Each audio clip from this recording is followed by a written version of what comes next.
Hola, buenas tardes. Buenas tardes, ¿Cómo doctor. está? La demora no me fue imputable, mis estimados. Recién me abrieron el hospedador, pero ya creía que iba a perderlos con la clase, pero por suerte, bueno, pudo.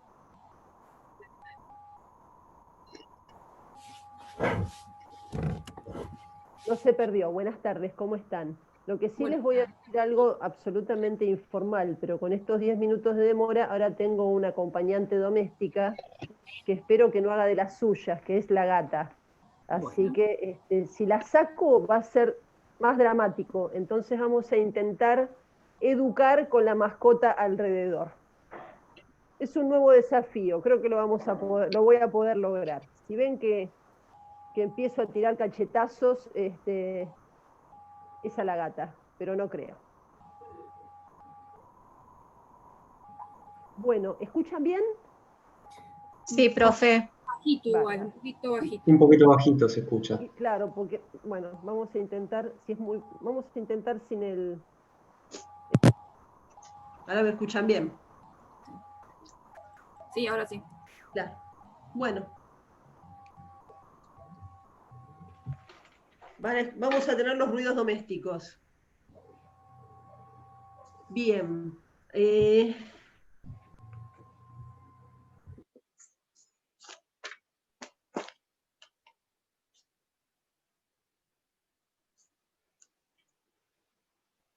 Tengo. Ahora ya no. Tengo 3 alumnos que tenían el.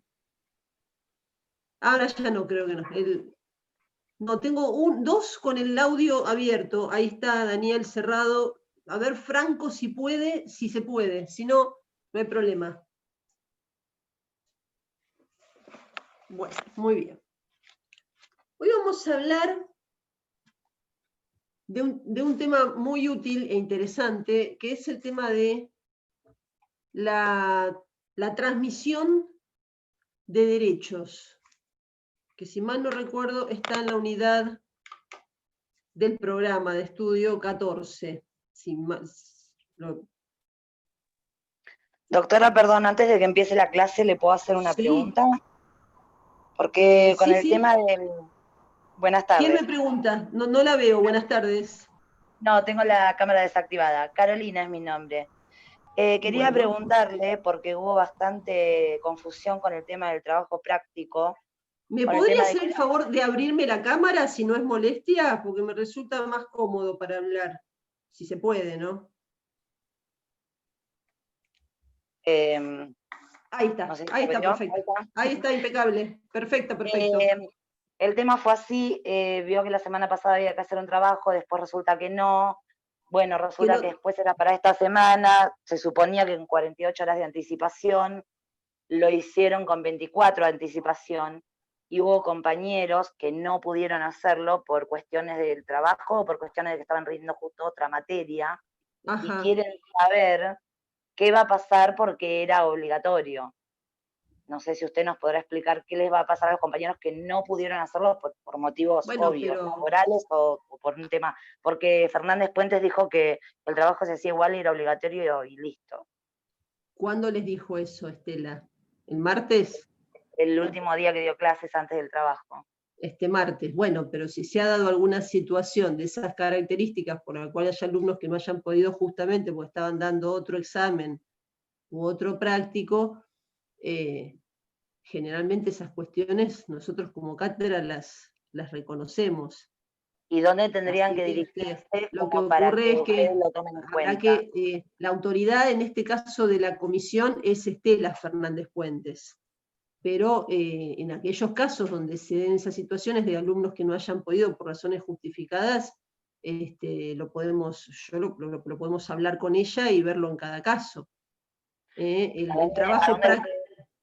¿Dónde nos tendríamos que dirigir? O sea, Habría que planteárselo, por lo menos se me ocurre, a través de correo electrónico en el campus, a Estela, que los correos se los va a recibir y yo se los puedo también transmitir telefónicamente o verbalmente a ella, teniendo una comunicación, eso sí. Buenísimo, era para Sí, saber sí. qué podían Sí, hacer los sí. chicos.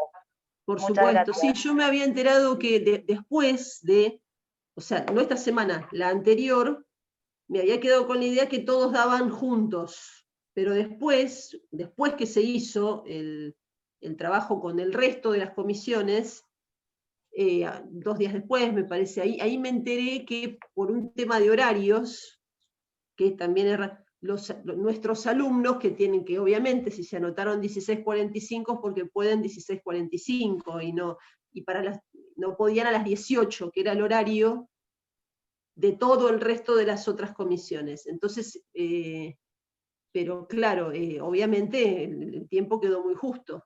De todos modos, o sea, por lo que tengo entendido, sí, el objetivo es que fuese obligatorio y que generase una suerte de nota de concepto, además de una práctica para que los alumnos puedan fijar los contenidos, ver cómo van. ¿Esta nota va a tener Pero sí, que ver con el parcial también? ¿O es una nota de independiente? concepto, es concepto, el concepto no tiene, o sea, depende cada caso, o sea, el parcial es el parcial que se computa de una manera, ahora, si el concepto muchas veces puede ayudar también, porque por ejemplo, en un caso muy fino, también el concepto puede sumar, pero más que nada, el objetivo del parcial, del trabajo práctico era que el mismo alumno vaya viendo, al ver el resultado de su práctico, cómo va incorporando los conocimientos, porque se han visto, aquellos que lo hicieron, o aquellos que vieron el parcial de los compañeros de otras comisiones, vieron que en sí mismo no se buscaba complejidad, se buscaba que se pudiese razonar con ejemplos, diríamos, cotidianos, cómo ubicar los institutos que estudiamos en esta materia.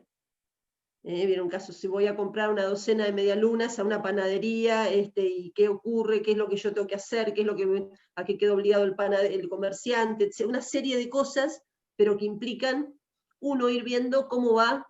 O sea, si lo contesta bien, implica obviamente que a uno le va dejando la idea de que los va incorporando bien los contenidos. Buenísimo. Acá me preguntan si va a ser de ese tipo, yo no lo puedo, la verdad que no tengo la certeza, pero no creo que sea de ese tipo el parcial. Va a tener multiple choice, podrá tener una pregunta o dos de desarrollo, que son de esas a elaborar, pero no creo que en este caso se identifique el parcial con el modelo del trabajo práctico. No creo. Doctora, nosotros le preguntamos el día martes, para los que no estaban presentes, cómo iba a ser el parcial a Estela, y nos dijo que eran 10 preguntas, todavía no sabía bien cuánto tiempo iba a ser, que iban a hacer algunas de ensayo y otras así, múltiple choice o verdadero o falso, y con respecto al trabajo práctico, si se comunican por el campus, generalmente contesta, así que si alguno tuvo algún inconveniente por ahí. Sí, yo les sugiero también, aporto, o sea, yo sugiero a aquellos que tuvieron algún problema y por ejemplo, lo quieren hacer o quieren, aún cuando no, aún no se me ocurre ahora, porque creo que ya la semana que viene es el parcial, pero para dejar, lo quieren hacer y lo quieren presentar, no hace falta tener que hacerlo necesariamente en el sistema. El año pasado habíamos hecho también vía correo electrónico de otra manera, pero ahora lo tenemos más sistematizado. Plantearlo en el correo en el campus. Primero porque se reciben, si ella los contesta, lo podemos hablar con el resto de los integrantes de la comisión, así que son causas atendibles para mi criterio, ¿no? Sí. Y sí, yo, por lo que a mí también me dijo, estaba más cerca de 10 preguntas. Obviamente no son de ninguna manera 10 a desarrollar porque no da el tiempo. Así que deben ser 7 múltiple choice o verdadero o falso, y 2 o 3, me atrevo a decir capaz que 2, ¿no? Así de desarrollo. Sí, estoy por ahí. Y el tiempo, después yo me gustaría fijarme cuánto dimos en el último examen del cuatrimestre pasado, que ese tiempo anduvo bien. No así el anterior, que los compañeros nos dijeron que les parecía poco. Así que bueno, eso lo voy a chequear pero estimo que sí, el tiempo se va a tratar de considerar, por supuesto. Y después la otra cuestión... Le pedí yo la consideración del tema secuencialidad, que no sea secuencial, Sí, así uno podía sí, eso, ir y volver, pero ella me dijo que lo iba a tener en cuenta, así que... sí, eso me lo comentó vía telefónica y yo también pienso lo mismo. Sí, la idea es que en eso se puedan ir y volver. Es preferible que entran los presupuestos. Nos dijeron que entran los presupuestos de responsabilidad, pero aún no vimos, a ver. Los presupuestos de responsabilidad se explicaron en la clase de doctor Ambos cuando explicó incumplimiento. En el primer pedacito él explicó los presupuestos de responsabilidad civil, que eran daño, factor de atribución, dos más que en este momento no recuerdo, así que si revisa la clase del doctor Ambos, por ahí le ayuda un poco a la compañera. Sí, y además era una eso cosa, nada más lo que iban a tomar. No exactamente. Era todo. No, porque en esta primera parte es, como diría acá la alumna en el mensaje, es el pantallazo, que no es un término técnico, general, súper general, es el concepto, que si lo explicó el doctor Ambos, no tengo dudas que lo explicó impecable. Así que, ¿para qué? Porque en la segunda parte sí se va a ver con más detalle las unidades de responsabilidad. Ahora solamente es ubicar los lineamientos de las 4 patas de la responsabilidad civil, que son los presupuestos de la responsabilidad civil. El hecho, la antijuridicidad, el factor de atribución y la relación de causalidad. Perdón, el hecho dañoso, ¿no? El daño, el factor de atribución, el nexo de causalidad entre el hecho y el daño, y el factor de atribución. Pero concepto de los 4. Después, en la segunda parte, vamos a ver. Claro, exactamente. Exactamente. Ubicarse en eso. Bueno, hoy lo que vamos a ver es un tema, como les decía, hoy vamos a hablar de transmisión de derechos,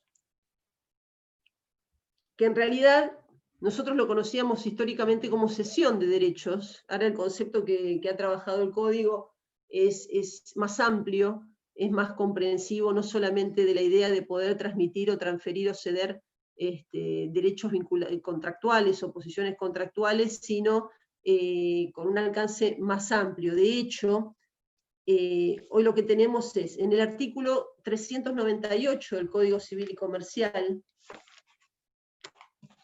398,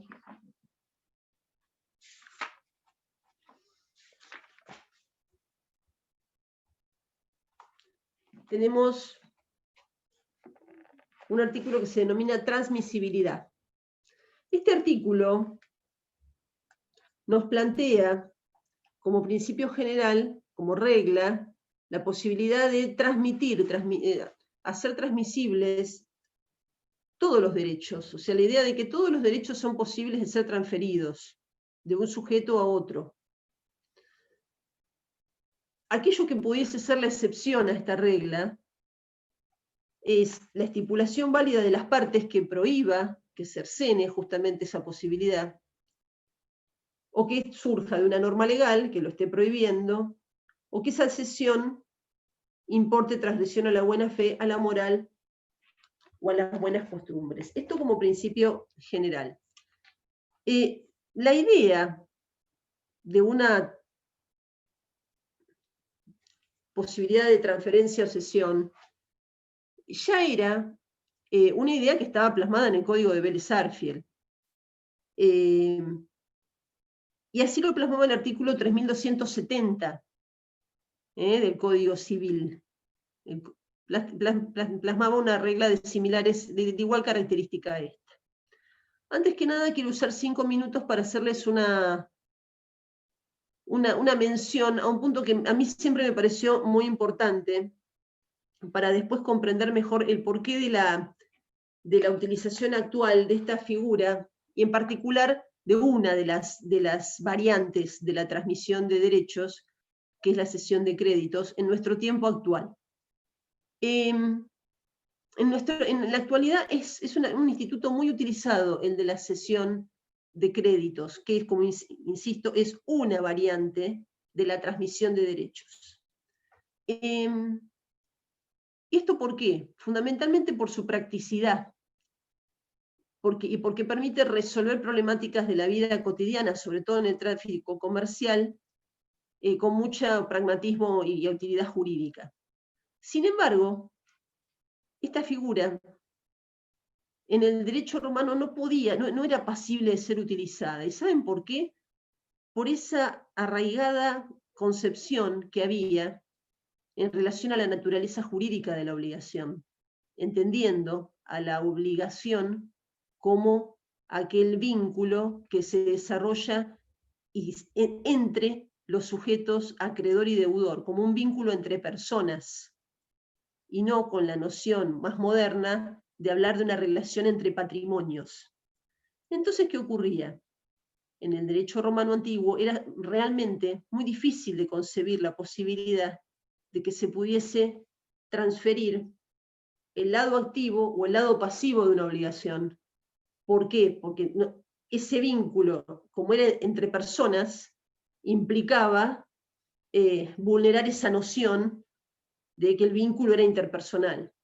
Es por eso que los romanos, que también además de inteligentes eran muy prácticos, lo que habían utilizado era otra figura. Era una figura que ustedes la vamos a ver nosotros también en esta materia, que es la novación. Pero la novación no tiene la misma, diríamos, funcionalidad. La novación lo que hace es ser un medio de extinción de la obligación, que se caracteriza porque es un medio de extinción de la obligación por el cual mato una obligación y creo inmediatamente una nueva. O sea, simultáneamente creo una nueva. Pero esa obligación nueva prácticamente tiene los mismos elementos, a excepción del elemento subjetivo. Por ejemplo, un crédito de 10.000 pesos, por el cual Carlos es acreedor y Luis es deudor, lo extinguimos, pero lo que hacemos es creamos inmediatamente una nueva obligación, también por los 10.000 pesos, pero en este caso ya Carlos no es el acreedor de Luis, sino que es Pedro. Esta figura era la que inexorablemente tenían que utilizar en el derecho romano porque no concebían la posibilidad de que, por ejemplo, la figura de que Carlos transmitiera su posición de acreedor y se la transfiera a Luis. Como eso no era concebible, no tenían otra alternativa de hacerlo a través de la novación, matar la obligación anterior, destruirla y crear una nueva. Esto trae algunas complejidades, como por ejemplo, que si yo no tengo el acuerdo, o sea que si necesito el acuerdo de las dos partes, en este caso del acreedor, del nuevo acreedor, para entrar a una nueva obligación. Pero si lo quisiera hacer al revés, la complicación es mayor. ¿A qué me refiero al revés? Si lo que quiero cambiar es al deudor, para poder cambiar al deudor, sí o sí, con la novación, necesito el acuerdo del acreedor. Y muchas veces ese acreedor de ninguna manera iba a aceptar que le cambien al deudor. A lo sumo lo que podía aceptar era que le agreguen un nuevo deudor, o sea que además de Cayo deudor, Ticio. Esto, si bien no tiene directamente que ver con lo que estamos viendo, siempre me interesa contarlo antes de empezar con este tema, porque después lo que me muestra es la practicidad del instituto actual. Lo vamos a comparar, esta noción de cómo tenían que resolverlo en el derecho romano, con una figura sumamente práctica y de mucho uso en la actualidad, que es la cesión de créditos. Que no tiene nada que ver con un medio de extinción de las obligaciones, para nada, es básicamente un contrato. Pero dejémoslo para dentro de 10 minutos. Quiero solamente aclararles esta cuestión. Hecha esta salvedad, de lo que les empiezo a hablar ahora, primero es de la idea madre general, que es la de la posibilidad de transmitir derechos. Y por eso ahí, en esa posibilidad, nos vamos al artículo 398 que les mencioné. Ese artículo 398, que es el sucesor del artículo 3270 del Código de Vélez, nos da como regla la posibilidad de la transmisibilidad. Como principio general, todos los derechos son transmisibles, salvo, como bien lo dice el artículo, aquellos que haya una estipulación de las partes, que indique lo contrario, una prohibición legal, que obviamente vede esa posibilidad, o alguno de otros elementos que sea contrario a la moral, a las buenas costumbres, como plantea la parte final. Ahora bien, también esta regla general está supeditada a una... Ok, Estefanía, bien. Esta regla general también está sujeta a una limitación que ya viene desde el derecho romano. Una noción que es de mucho sentido común, pero que tiene un importante significado jurídico, que es la siguiente. Nadie puede transmitir a otro un derecho mayor al que tiene. O sea, yo no puedo, diríamos, yo no puedo dar más de lo que tengo, esto diciéndolo llanamente. Pero jurídicamente es, yo no puedo transferir a otro un derecho mayor al que jurídicamente poseo. Esto uno desde cuando estudia en la facultad se lo aprende y no lo olvida más, es el nemo plus iuris del derecho romano.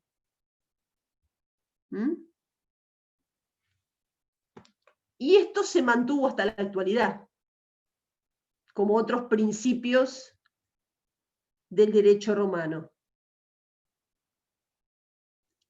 Y lo van a ver después,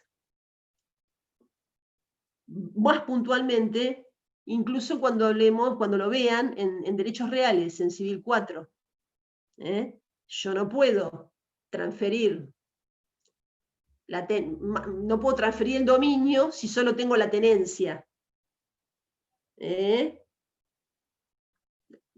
Por eso, y en realidad este principio se define así: nadie puede transmitir a otro un derecho mejor o más extenso que el que tiene, sin perjuicio de las excepciones legalmente dispuestas.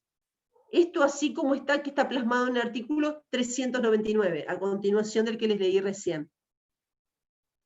Y básicamente es esto, que nadie puede transmitir a otro un derecho sino de la manera y con los alcances que lo tiene, que lo posee.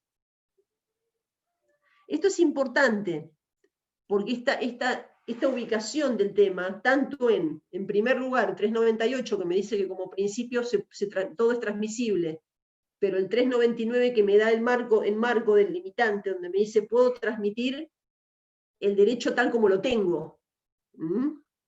Son los que me marcan el alcance.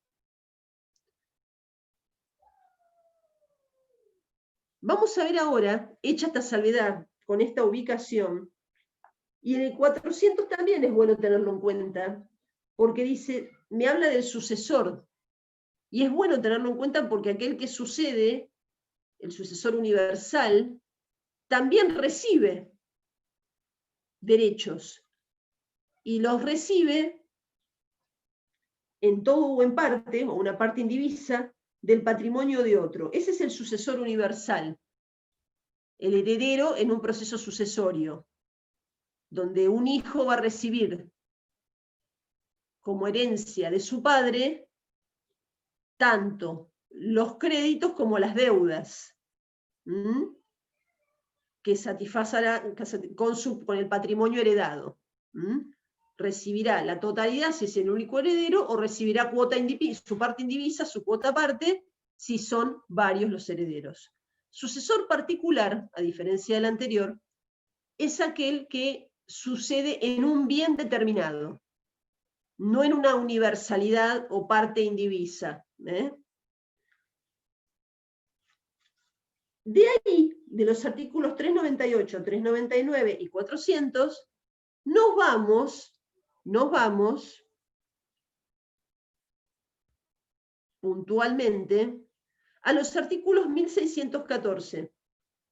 Hacemos un salto porque esto que es de parte general debemos traspolarlo en particular con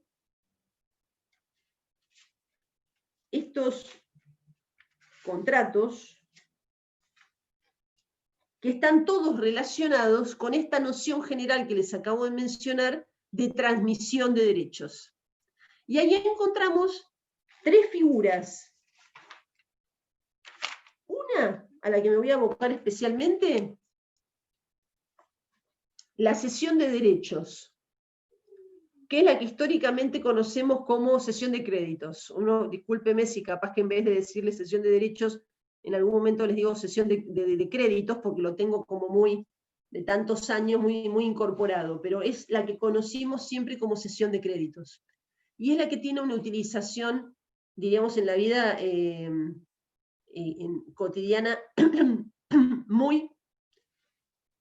muy arraigada. Artículo 1614, en adelante. Después lo que vamos a encontrar es la cesión de deudas. En el primer caso, lo que transfiero generalmente es el lado activo de la obligación, el crédito. Después hay otra figura menos utilizada, de menos extensión, que es la cesión de deudas. Es cuando lo que se transfiere es el lado pasivo. Y acá un poco se produce el mismo problema que se presentaba con la novación subjetiva por cambio de deudor. Justamente no es tan sencillo porque el acreedor, salvo que se le garantice que cuenta con más deudores o con acreedores o con deudores que le garantizan mejor su posibilidad de cobrar, es renuente a cambiar, pero no es imposible. Y la tercera posibilidad es la cesión de posición contractual, que en realidad es cuando en un contrato ya perfeccionado, lo que tiene por objeto esta figura es transferir el lugar de uno de los dos contratantes en el contrato hacia un tercero. Son tres variantes, diferentes, muy diferentes entre sí. Vamos a ir a la primera, que como les dije, es la que más desarrollo hemos tenido. En primer lugar, hemos tenido un cambio en materia metodológica en el Código Civil y Comercial. ¿Por qué?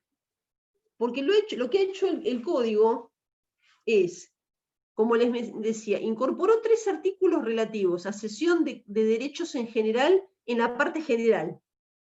Y después todo lo demás lo llevó adecuadamente a la ubicación en materia de contratos. ¿Y esto por qué? Porque van a ver que la naturaleza jurídica que tiene esta figura es esencialmente contractual. Exactamente.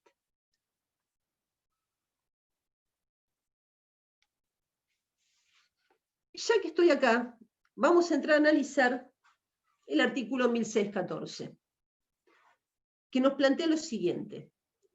Nos dice, hay contrato de cesión cuando una de las partes transfiere a la otra un derecho. Se aplican a la cesión de derechos las reglas de la compra-venta, de la permuta o de la donación, según que se haya realizado con la contraprestación de un precio en dinero o de la transmisión de la propiedad de un bien o sin contraprestación respectivamente, en tanto no estén modificadas por las de este capítulo. Se los explico, no es complicado. ¿Cuándo voy a tener contrato de cesión? Cuando yo tengo dos sujetos, un acreedor, un deudor, y lo que transferimos es una de las partes transfiere a la otra un derecho. Podríamos decir, ahora es más amplio porque no lo limita solamente al crédito, al lado activo. Podría ser al lado pasivo, pero la realidad es que lo que habitualmente se produce es que lo que se transfiere es el lado activo. vamos a trabajar sobre una obligación para no complicarlos. Ahora bien, ¿cómo se produce esto? Como les decía, la naturaleza de este instituto es contractual. No hay duda en la doctrina respecto de, no hay discusiones respecto a cuál es su naturaleza jurídica. Es la de un contrato. Ahora bien, en este contrato de cesión, lo que tenemos que tener en cuenta es que las partes de esta cesión son dos: el cedente y el cesionario. El cedente es el titular del crédito que lo transfiere, que lo cede.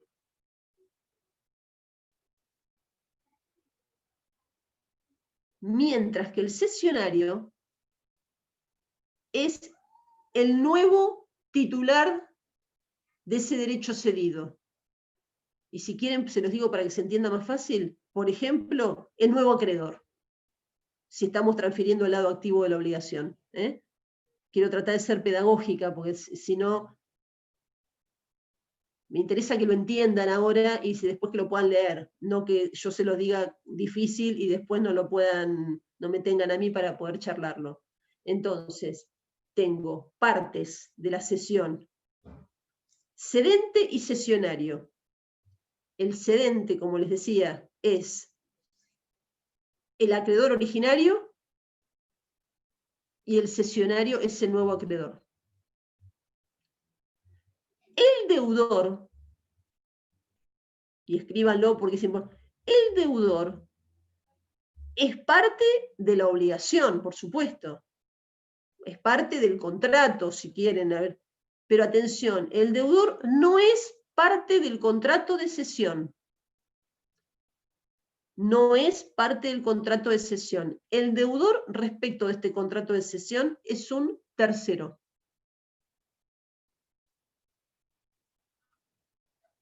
Después les doy un ejemplo, no lo van a ver. Sí, gracias.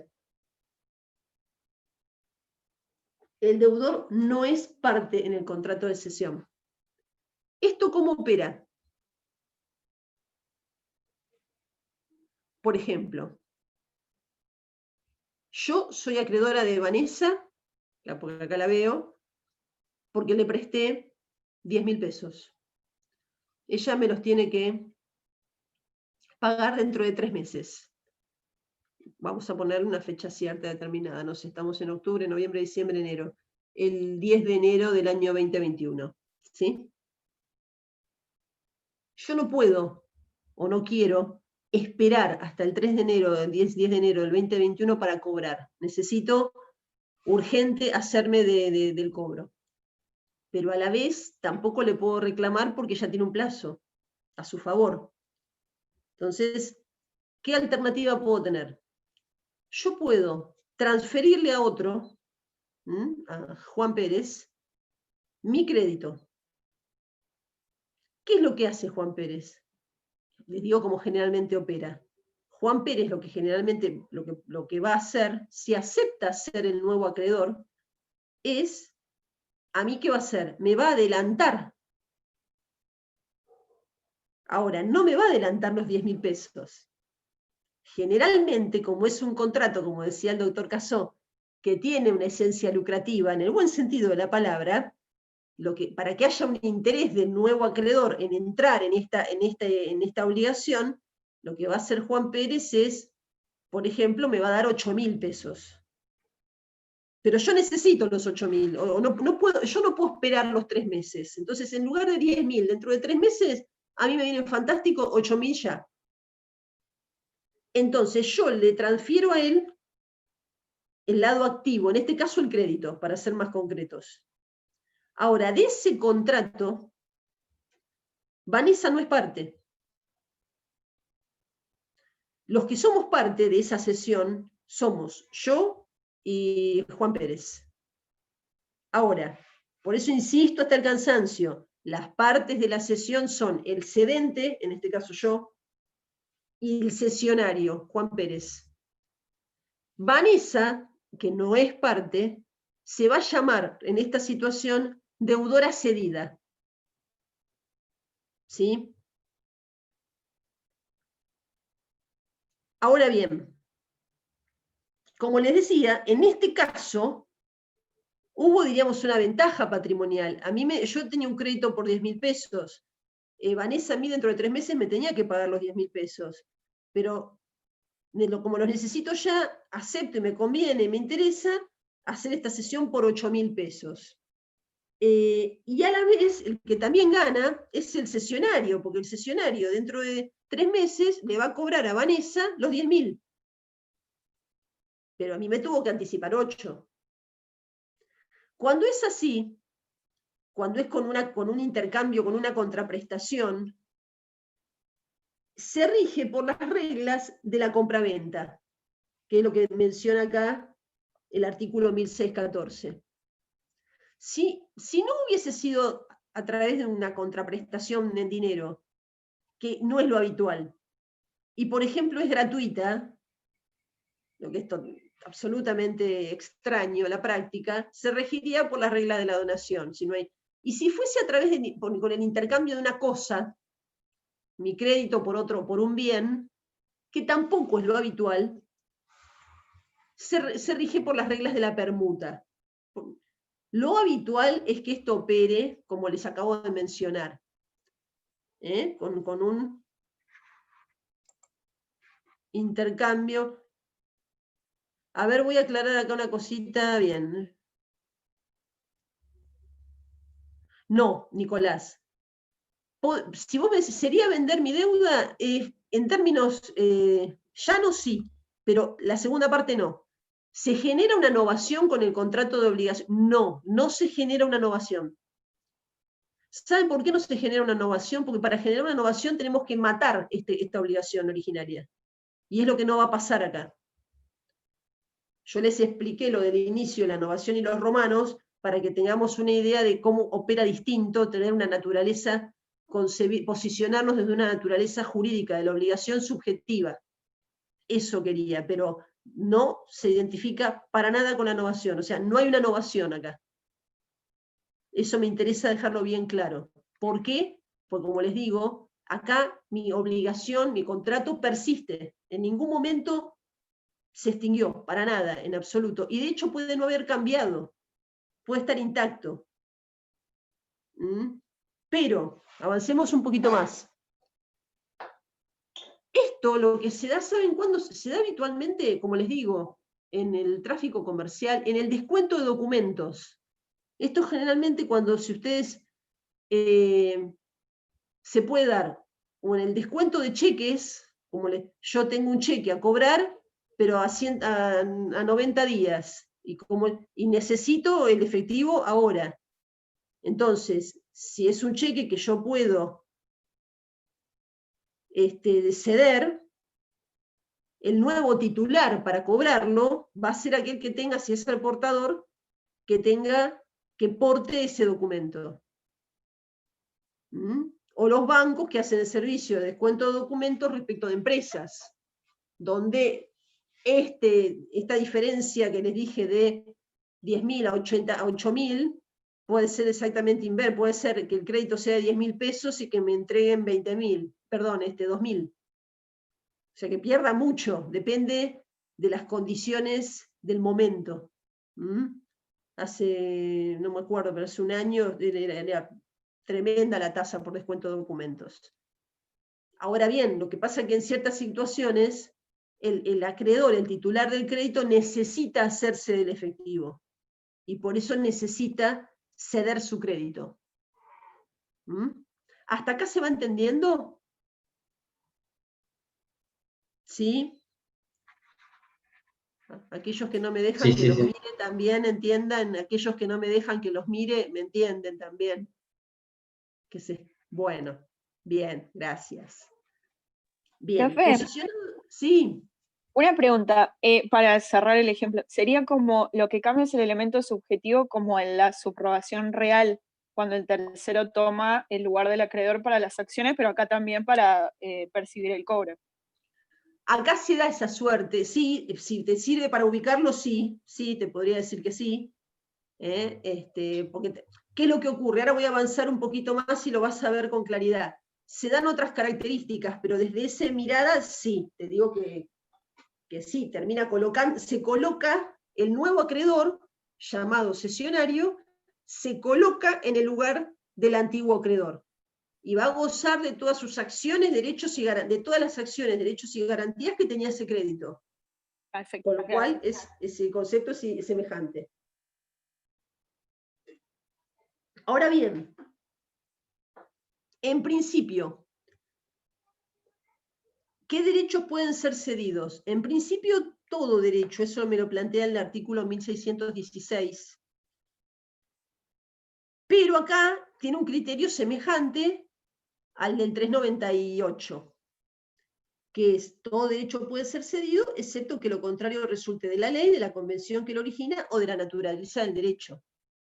Un derecho inherente a la persona no puede ser cedido.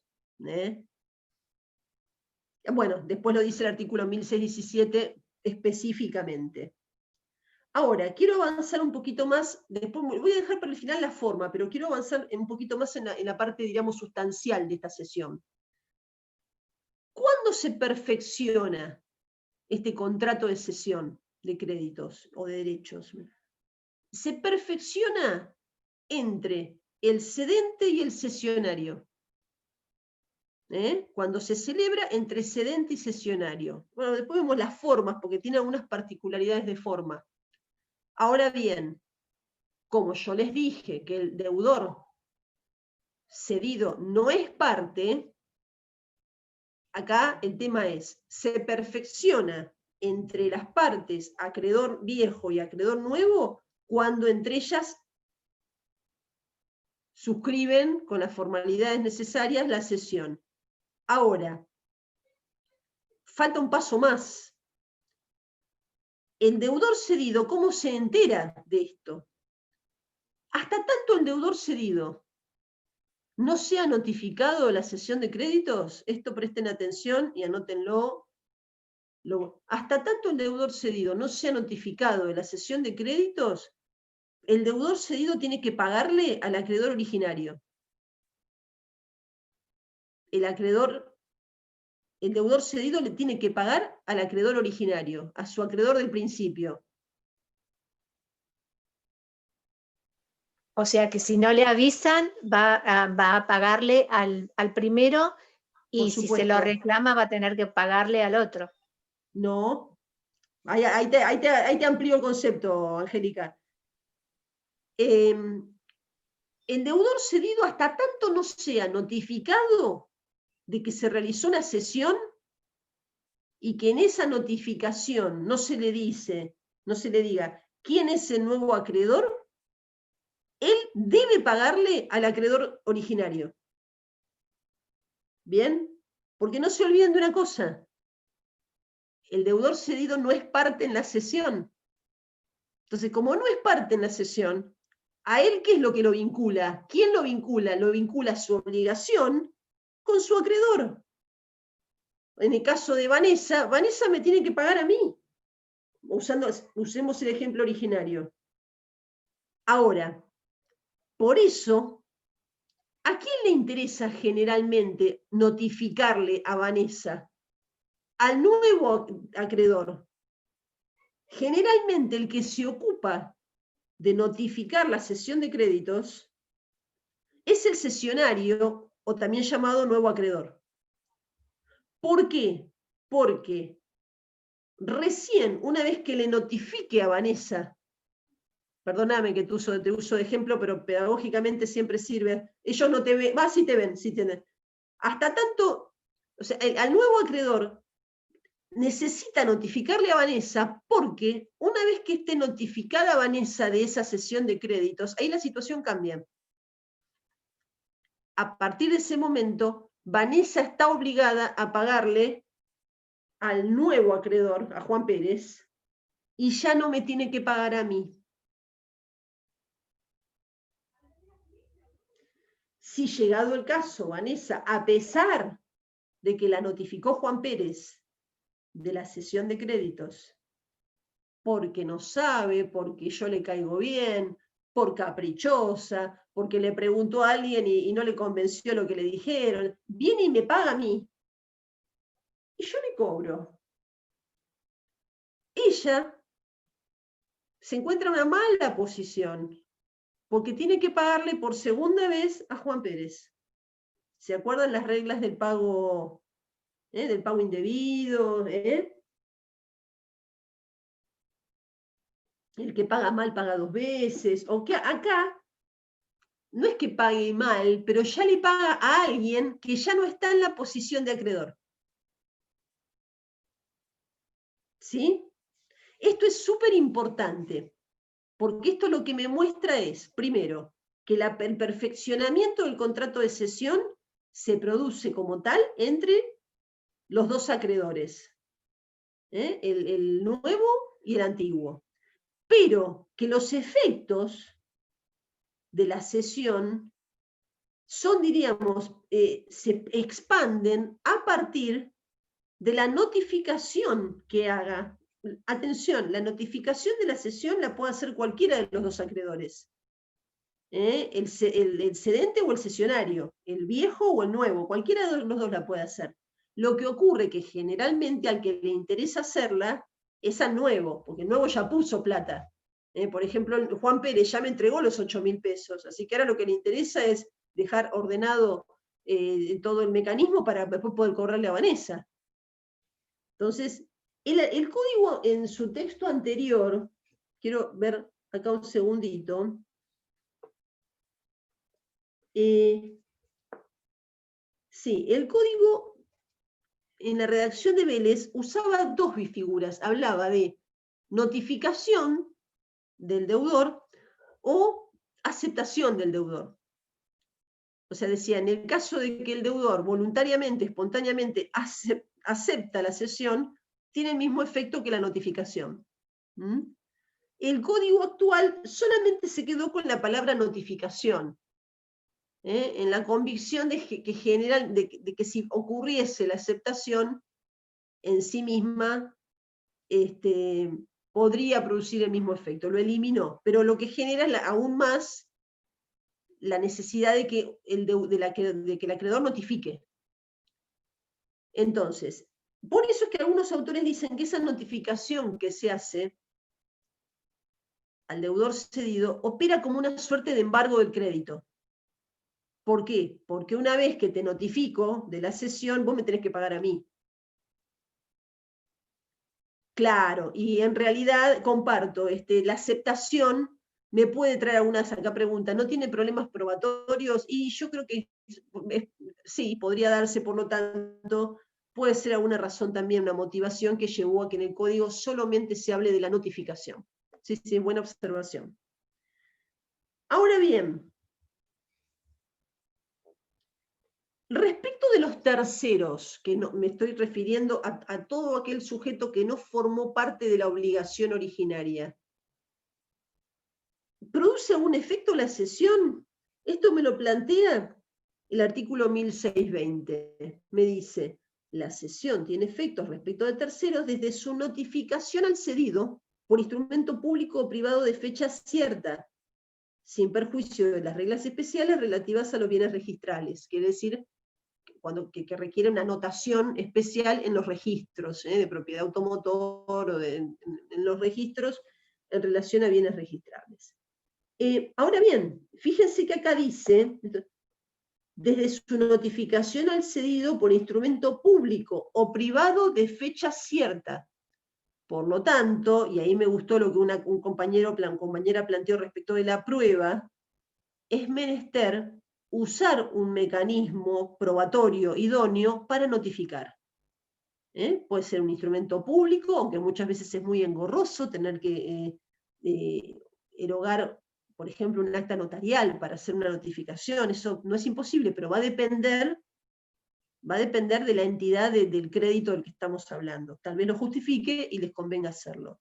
Pero si no, con un instrumento privado de fecha cierta, enviar una carta documento y que sea recepticia, o sea que les quede la constancia de que la ha recibido, entonces queda también la probanza ante el correo pertinente, se guarda un ejemplar, hay elementos que le dan valor probatorio a este mecanismo. Pero acá me interesa volver al que dije que les iba a explicar, que es la forma de la cesión de créditos. Porque la cesión de créditos tiene algunos recaudos a tener en cuenta en materia de forma, que están en el 1618. O sea, siempre se dice que estamos ante un contrato formal, que incluso, les digo,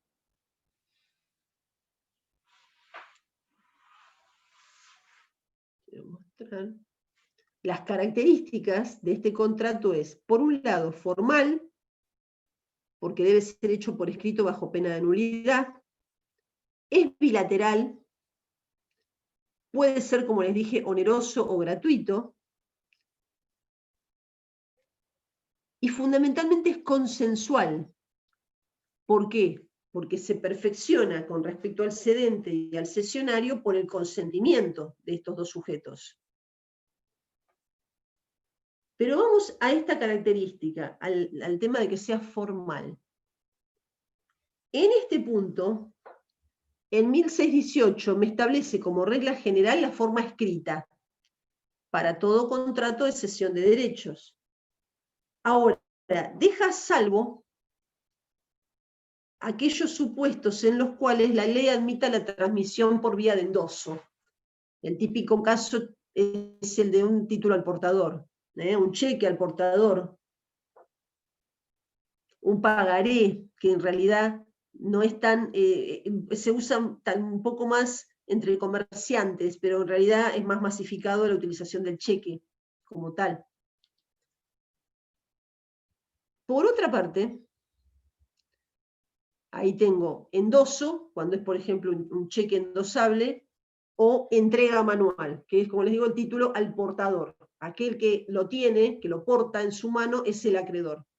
Esos casos quedan afuera de la formalidad. Entonces, y para algunos supuestos especiales me pide más formalidad, que es cuando me exige que para hacer la cesión tenga que hacerlo a través de escritura pública, y en esos casos, ¿cuándo va a ocurrir? Tiene que ver con el objeto de lo que voy a ceder. Si lo que estamos cediendo son derechos hereditarios, sí o sí, inexorablemente hay que hacerlo por escritura pública. Si lo que estoy cediendo es un derecho litigioso, aquí, en principio tengo que hacerlo por escritura pública, salvo que el derecho litigioso no involucre derechos reales sobre inmuebles. Por ejemplo, a ver, les voy a explicar cada uno de estos casos. En este supuesto me habilita, esto es una novedad del código, lo podemos hacer a través del un acta judicial, la verdad en el juzgado pertinente.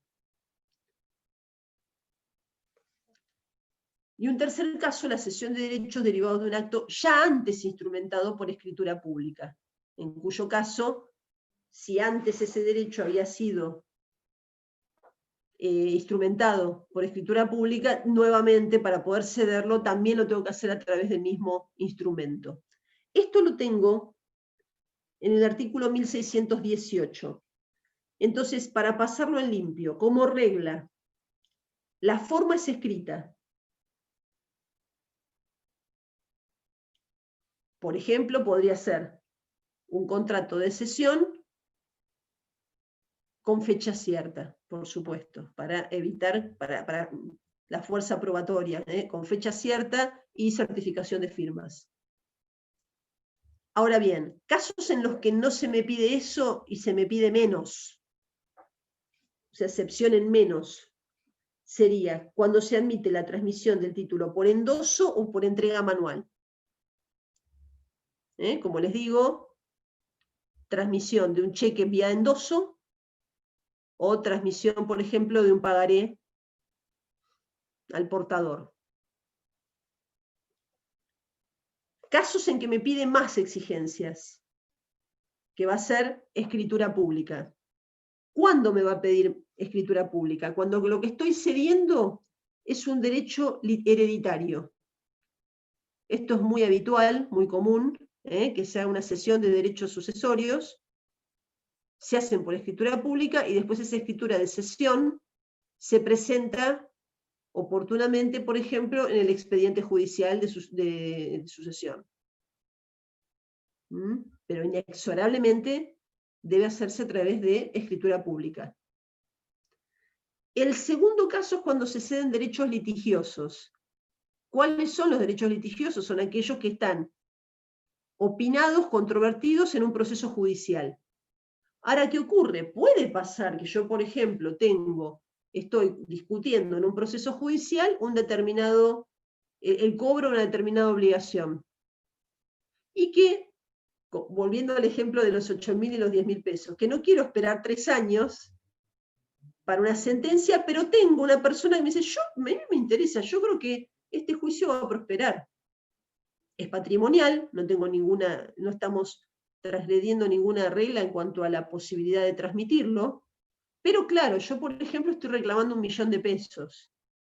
Y si bien eso puede ser viable, tengo elementos que me permiten que van a andar bien, la realidad es que aquel que le interesa colocarse en mi lugar y seguir adelante con el proceso judicial, no le interesa. El estímulo no está en pagarme a mí el 1.000.000 de pesos, pero el estímulo puede estar en pagarme 300.000 o 200.000. Y yo puedo decir, bueno, como es el dicho del pájaro, no me sale, pájaro en mano, que 100 volando. Entonces, ante eso me puede convenir, porque salgo de la posición en el proceso, todos los gastos posteriores no me ocupo yo, lisa y llanamente lo transfiero. Y tal vez, depende en cada caso particular, me pueda convenir aceptar hacer esa cesión de derechos litigiosos y recibir ese importe. Ahora, en ese caso, tengo que hacerlo también por escritura pública y presentarla, obviamente, después en el expediente judicial. Salvo que esta cesión de derechos litigiosos, si no está vinculada con las discusiones, si en el juicio no está discutiéndose la cuestión relativa, por ejemplo, al dominio sobre un bien inmueble, podría pedir, y con eso me evito gastos importantes, porque una escritura pública es costosa, podría pedir que la cesión se instrumente a través del acta que me labre el funcionario del juzgado. En ese supuesto se hace en el expediente judicial, seguramente a través de una audiencia donde el secretario actúa en presencia del secretario, inclusive del juez. Por ejemplo, en casos de escrituración o de usucapión. No, yo entiendo que en un caso de usucapión no podría. Debiera ser inexorablemente por escritura pública, porque en un caso de usucapión sí involucra derechos reales sobre inmuebles. Claro. Justamente en la usucapión, el resultado de la sentencia de usucapión, si prospera, es que por vía judicial se otorgue el dominio de un bien inmueble. Por lo tanto, sería un caso en el que no se podría. Bien.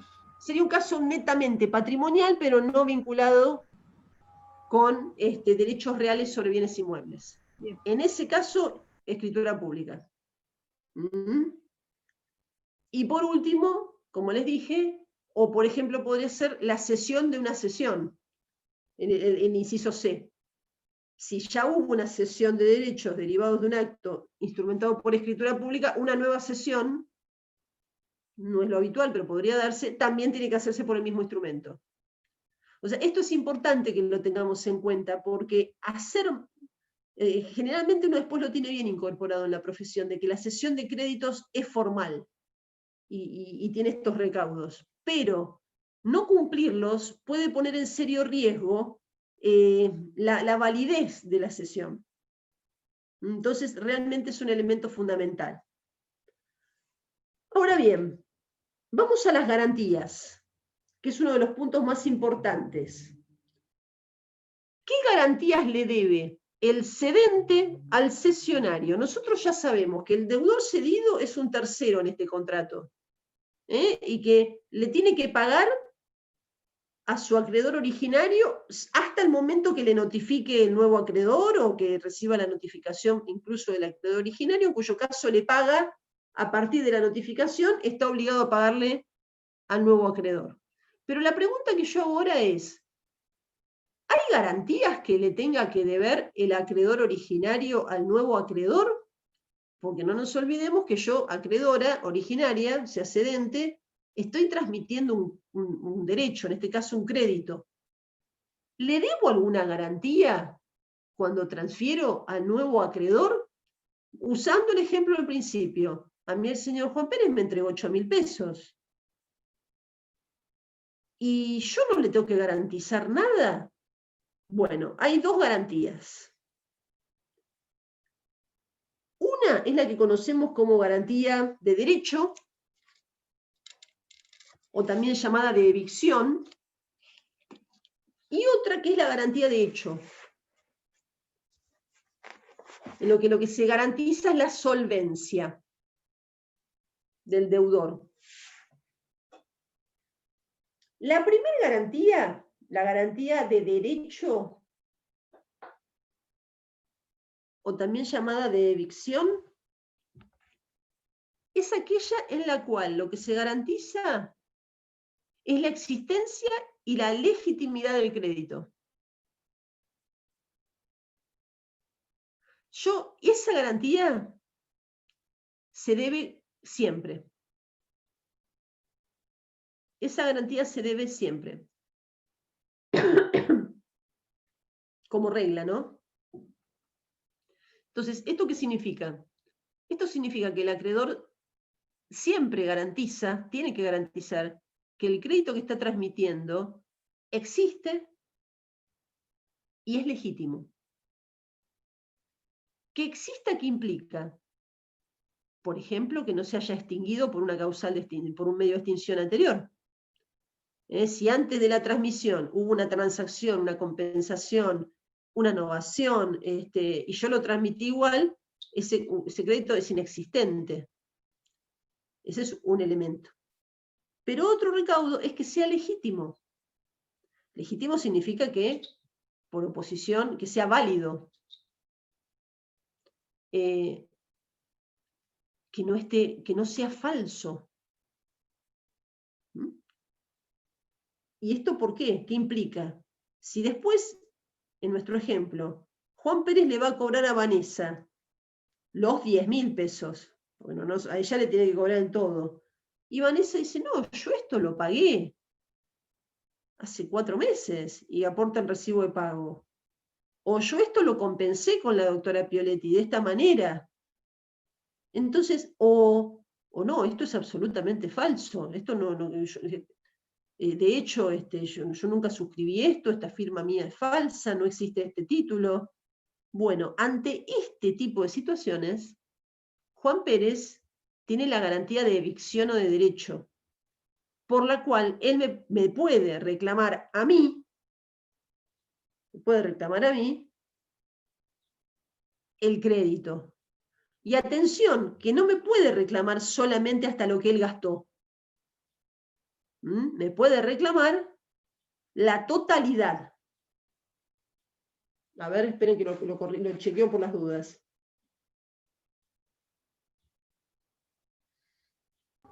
La totalidad más intereses.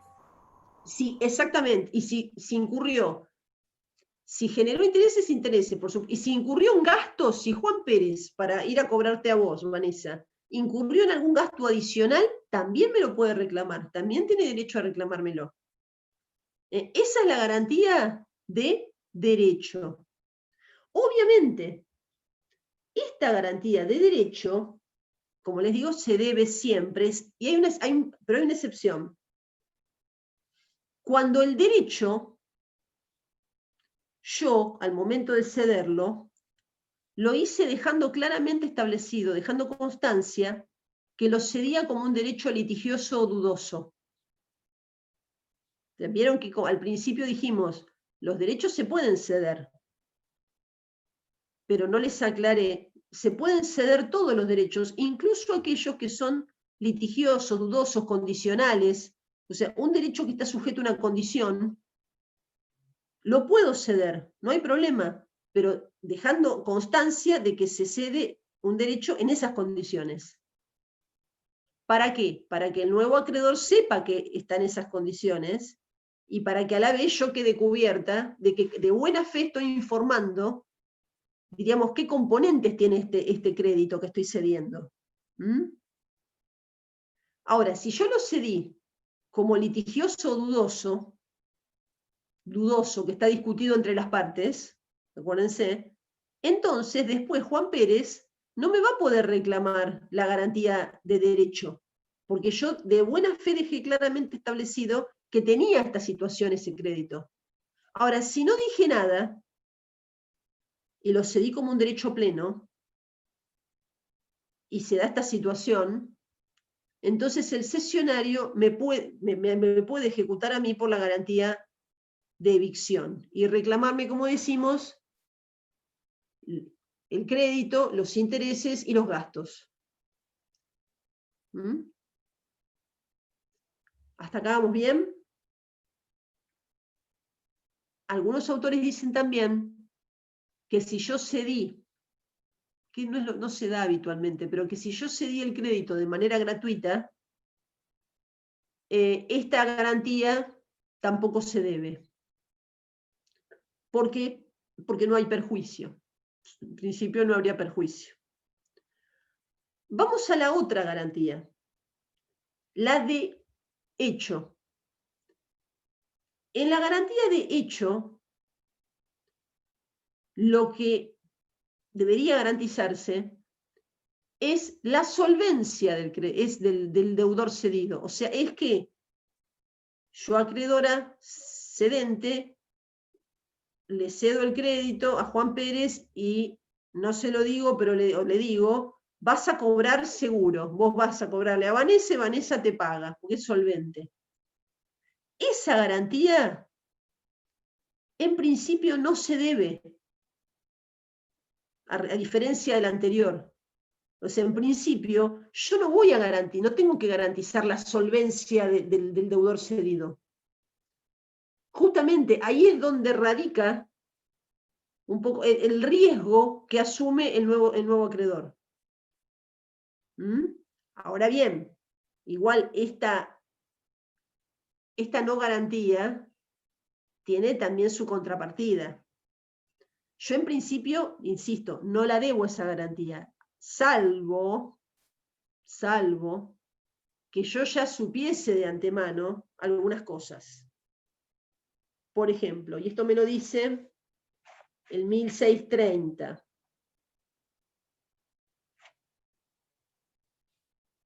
Acá, no, el 1629.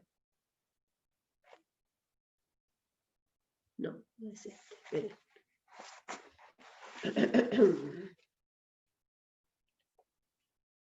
Vamos aquí, acá.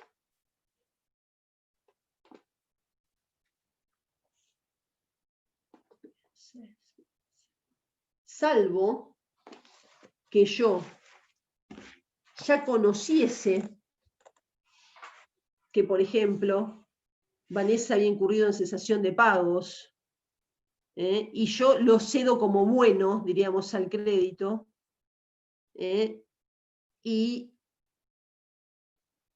en ese supuesto de mala fe no informo esa circunstancia. Entonces, en ese caso, sí me puede reclamar. Sí me puede reclamar por la garantía de hecho, por la insolvencia del crédito, porque yo ya sabía de antemano que no lo iba a cobrar. Entonces, esa mala fe me es sancionada a través de la garantía, del reclamo de esta garantía. Y si esto también debía producirse por lo menos tiempo anterior, inmediato anterior a realizada la cesión. ¿Mm? Ahora bien,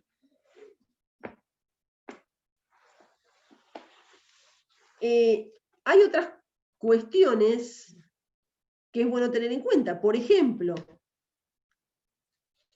el cesionario, una vez que se hace la cesión, como más o menos rigen los mismos principios que la idea de que se coloca en la situación del acreedor originario y recibe el crédito con las mismas acciones, derechos y garantías que tenía aquel acreedor originario, también tiene las herramientas para pedir actos conservatorios o de protección del crédito, de la misma manera que lo tenía el acreedor originario. Por ejemplo, en este caso, donde en realidad Vanessa goza de un plazo que la favorece y por lo tanto hasta el 8 de enero del 2021 no tiene que pagar, el nuevo acreedor podría peticionar medidas precautorias si advierte que Vanessa está insolventándose o tratando de reducir su patrimonio para que al momento de que se le requiera el pago ya no tenga bienes con qué pagar. Puede de la misma manera que el acreedor originario, el nuevo acreedor. Muy bien. Vamos un segundito. Esta es la más importante, la que les expliqué. ¿Por qué es la más importante? Porque a mí me parece fundamentalmente porque es la que tiene mayor proyección en la vida cotidiana. Ustedes cuando se reciban van a ver una sesión de créditos.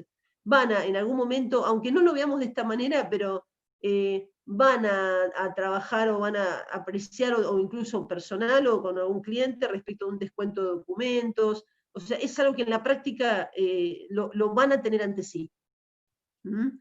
Por eso es importante, me parece importante conocer los principios generales, las características, la forma de constitución de la sesión es fundamental para que no incurran en el error de no darle la formalidad que se exige, porque eso da lugar a la nulidad de la sesión, y fundamentalmente las garantías.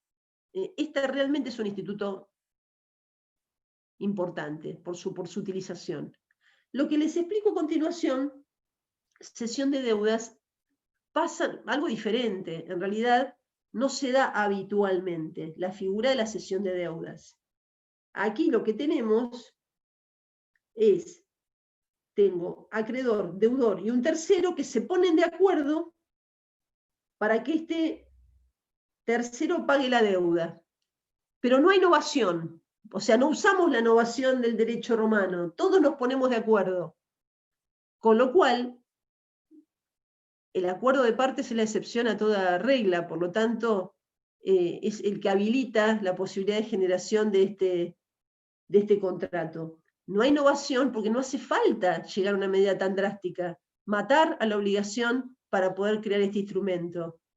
Lo que pasa es que aquí lo que es fundamental para que se presente este acuerdo es no solo que los tres estén de acuerdo, sino fundamentalmente que el acreedor preste conformidad. ¿Para qué? Para liberar al deudor. Porque si el acreedor no está de acuerdo con liberar al deudor, esto no se hace. O existe una manera, que es que el tercero que quiere asumir la deuda entre al juego, pero entre como un codeudor subsidiario. Quiero decir, ¿el instrumento es interesante? Sí. ¿Para qué puede servir? Puede servir para que el acreedor se haga de otro deudor. Si no libera al deudor originario, el deudor originario queda ahí, no puede salir. No puede salir. En consecuencia, para lo que puede servir es para refinanciar una deuda dándole al acreedor una mayor garantía con la incorporación de un nuevo sujeto, llamémoslo tercero, o llamémoslo codeudor subsidiario. Y esto es interesante, una buena pregunta. Acá me ponen, ¿se transforma en solidaridad pasiva? Les hago la pregunta para que lo trabajemos entre todos. ¿Ustedes qué opinan? ¿Cuáles eran las fuentes de la solidaridad?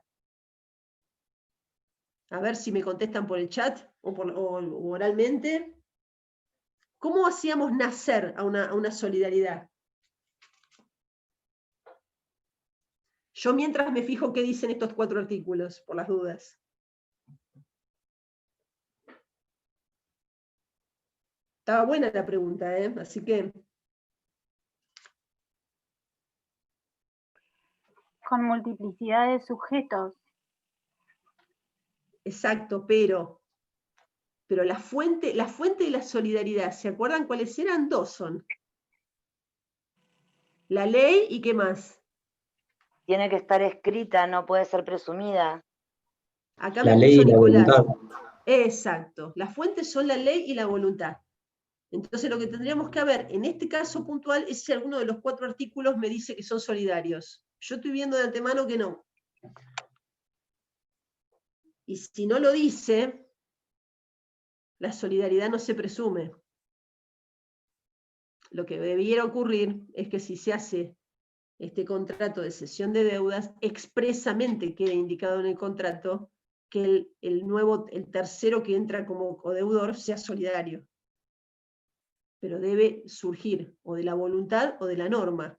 Si no está en la norma, que no lo está, creo que no me olvidé de mirar nada y no lo dice, entonces tiene que surgir inexorablemente de la voluntad, plasmada en el título. ¿Ven qué interesante que es relacionar los temas? Es realmente, esa es la parte maravillosa de esta parte de la materia, cuando empezamos todos a hacer el collage. Sí, hasta esa hora estamos, ya más no. Bien. ¿Ven? Como decimos acá. Necesito la conformidad. El deudor solo queda liberado si el acreedor lo admite expresamente. Esta conformidad puede ser anterior, simultánea o posterior a la cesión, pero es ineficaz. Bueno, esto sí ha sido prestada en un contrato celebrado por adhesión. Los contratos por adhesión en los que tengo un sujeto que está en una posición de superioridad respecto del otro, típico caso de los contratos de consumo, y el otro es el débil jurídico que no puede optar, ni siquiera puede negociar las cláusulas del contrato, sino que o adhiere o no adhiere. En ese caso no. Y el tercer supuesto es la cesión de posición contractual. Esto, una figura que no estaba. En los contratos con prestaciones pendientes, cualquiera de las partes puede transmitir a un tercero su posición contractual, si las demás partes lo consienten antes, simultáneamente o después de la cesión. Si la conformidad es previa, o sea, anterior, esta solo tiene efectos una vez notificada a las otras partes, lo cual es lógico, ¿no? Es de sentido común. En la forma establecida para la notificación al deudor cedido, o sea, en la misma forma que vimos con la cesión de la figura de 1614. No nos olvidemos entonces notificar de manera fehaciente por instrumento con fecha cierta. Y yo agrego con firmas certificadas, no lo dice, pero para también hacernos de esa probanza. Los efectos, desde la cesión o desde la notificación, el cedente se aparta de sus derechos y obligaciones, los que son asumidas por el cesionario, o sea, por el nuevo sujeto que entra en su posición contractual. Se coloca en su posición contractual.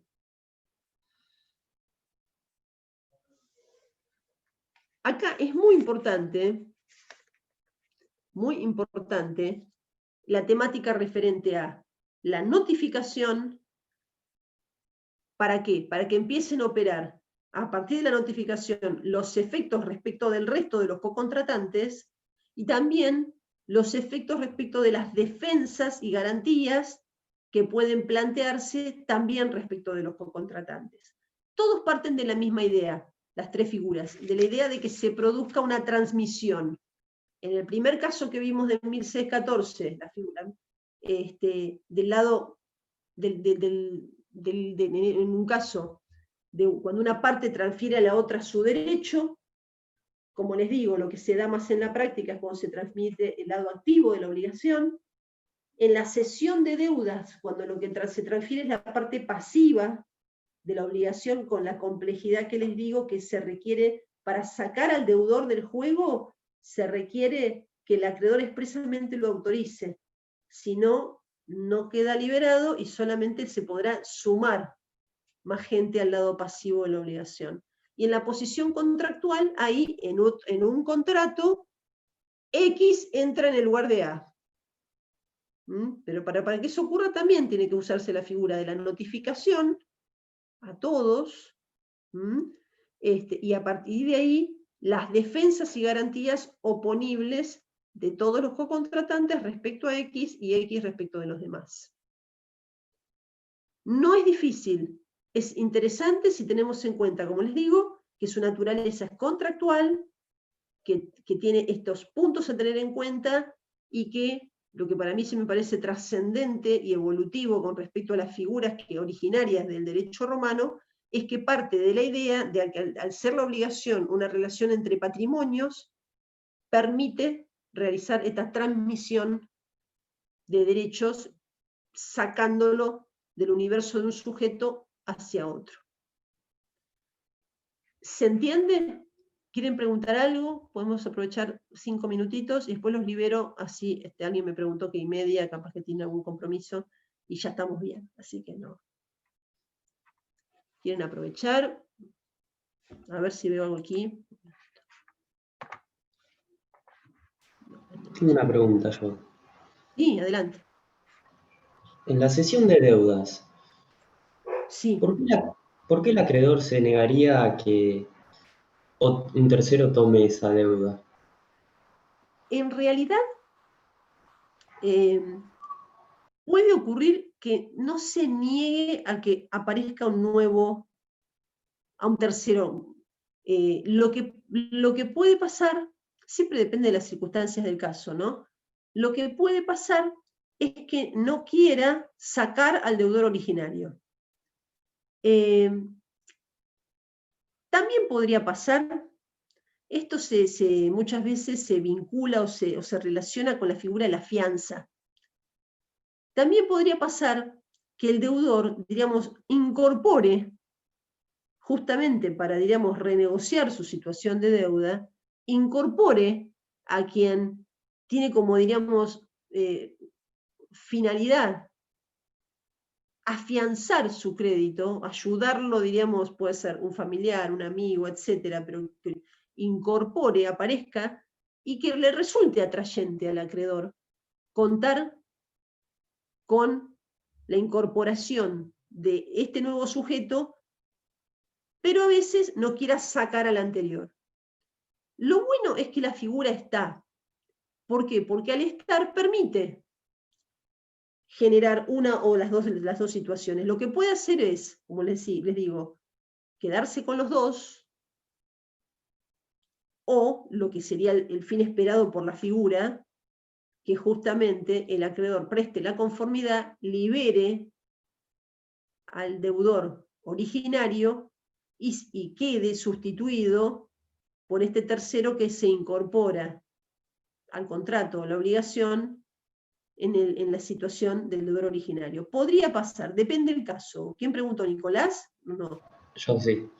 Sí, podría, depende de la circunstancia del caso concreto. Puede pasar que a mí, acreedor, tengo un deudor que me está hace tiempo, que se le complica pagarme, y yo antes de entrar en la situación de ejecutar, me aporta como una posibilidad de refinanciación del crédito traerme a un tío solvente, muy solvente, entonces tal vez en los hechos me resulte atrayente incorporar la figura y quedarme con ese deudor.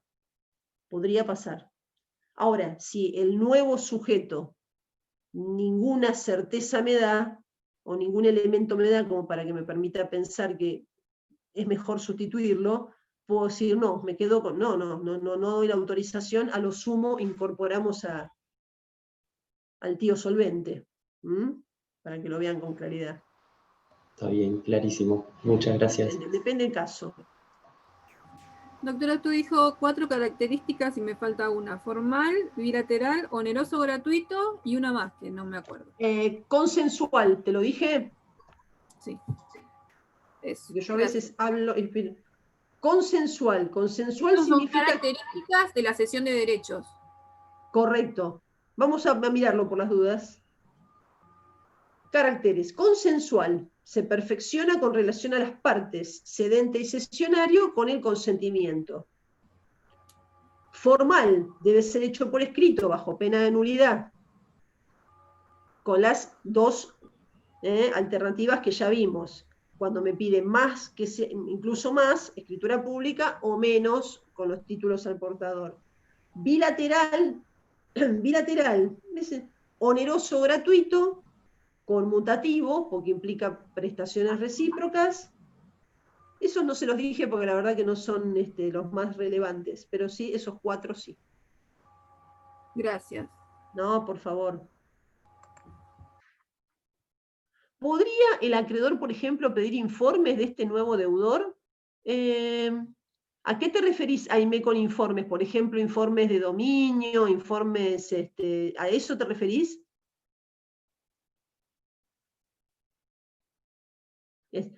Sí, por supuesto que podría. Sí podría. Inclusive podría hacerlo antes de tomar la decisión de incorporarlo. Sí, sí, por supuesto que sí. Bien.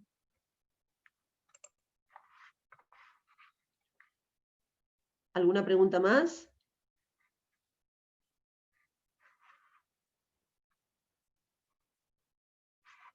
Bueno. Me estoy poniendo contenta que estoy empezando a tener más incorporaciones con pantalla. De a poquito, de a poquito. Vamos a terminar la cursada con más de la mitad. Bueno. Una consulta yo para cerrar. Las clases, una vez que se apruebe el examen, ¿cuándo inician?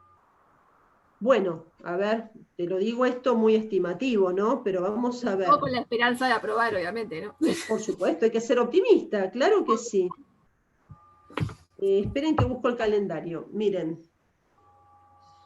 El examen es el martes 13. El martes 13. Bien. El 20 se supone que es la entrega de notas según cronograma que miré hoy. Entrega de notas el 20. Sí.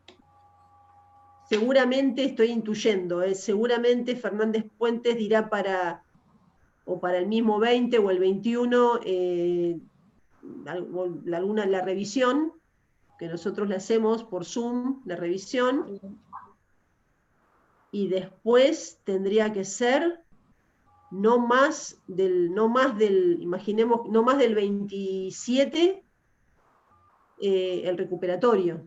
Claro. Y ya ahí, esa fecha, digamos, ya tendríamos que tener alguna clase. Y si ya tenemos el 27 el recuperatorio, imaginemos que el 28 haya revisión. Imaginemos que el 28 sea la revisión, estoy... Sí, fabulando. 28 la revisión, ya les diría que el jueves 29 hay que empezar con las clases. Sí, porque si no nos queda muy poquito. Vamos a andar bien, pero para aprovechar el tiempo y no perderlo, por supuesto. Lo que no podemos es dar clase, lo que no hemos hecho, no es si no podemos, es dar clase entre el tiempo que estamos entre parcial y recuperatorio, pues los chicos tienen que estudiar para el recuperatorio. Claro. Pero si tenemos el 27, yo creo que ya el miércoles y el jueves podemos estar dando clases, deberíamos. Bueno. Esperemos llegar bien. Sí, bueno, cualquier duda nos mandan, a mí me mandan, yo a veces los recibo en mi correo electrónico y después los mando por ahí y me doy cuenta que no salen, tengo que mandarlos por el campus. Mañana creo que sí hay clases, me parece que daba la doctora Moreno Dúa. Sí, medios de extinción también.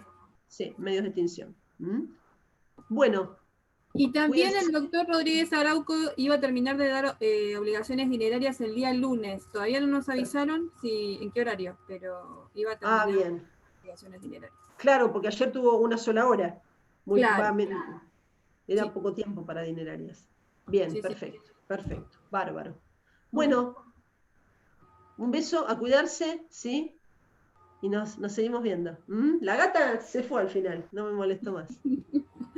Gracias, doctora. Nos vemos. Muchas gracias por la clase, doctora. Igualmente ustedes. Chau, chau. Buen fin de semana. Buen fin de para todos.